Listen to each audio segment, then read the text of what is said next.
აოქნა პავლე, დავიწყოთ? წავიდა. რეგზე ვართ. მართლა დავიწყოთ? ახლა დავიწყოთ, ჩემ მონტაჟი არ გააკეთე.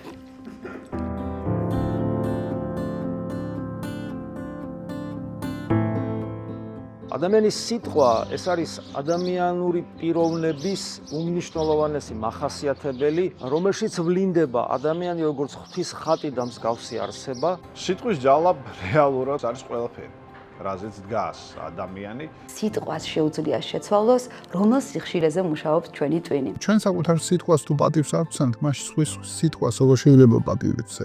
სიტყვას უზარმაზარი ძალა აქვს. თუ კი მსმენელმა შემოუშვა, სიტყვა შეუძლია ომის დაწყება, როგორც ტრეჟერი ამბობს, სიტყვა შეუძლია ზავის დადება, სიტყვა შეუძლია სიყვარულის ახსნა. სიტყვა არის ის, რაც რეალობასთან, სინამდვილესთან კავშირშია. მთავარი არის სიტყვა.